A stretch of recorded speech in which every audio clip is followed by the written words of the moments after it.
my name is Ellie Gill. I'm a holistic facial therapist. I'm going to show you some simple ways that you can incorporate gua sha into your own facial routine at home. So this beautiful tool is made from rose quartz. It's really lovely and cooling upon the skin, so it really helps to reduce any inflammation, helps reduce puffiness really well, and it helps with lymphatic drainage. I use my hands a lot for facial massage, but it's also really lovely to use tools as well. They're really great at reducing any puffiness.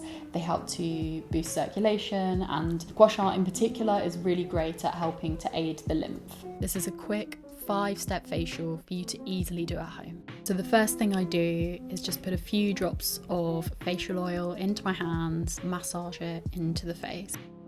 The first step we're going to work on is the neck area. Lots of people hold lots of tension in this area. We're going to just pull down gently along the neck, starting at the back and moving around to the front. I usually do this around 3 to 5 times, but you can do it as much as you like.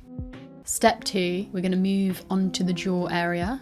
Get your stone starting from the center of the chin, and then we just pull out towards the ear. If you feel the need to, you can support the skin with your other hand. I would suggest doing this at least 3 times and repeat it on both sides. We're now going to move onto the cheek area, pressing down gently and moving outwards from the center of the face. The next area we're going to work on is the eye. This one is really great for helping with any puffiness under the eye. It also just feels so lovely and cooling. So just taking the tip of the stone, place it underneath your eye. We're going to do some long sweeping motions outwards towards the temple.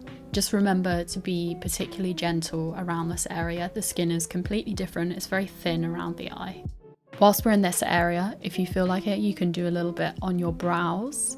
This last step is my favorite. It's deeply calming and restorative. So just starting from the center of the brows, and we're going to go upwards towards the hairline. I would recommend doing this around 3 times, but if you've got more time, of course you can do more, and you can also do it across the whole forehead.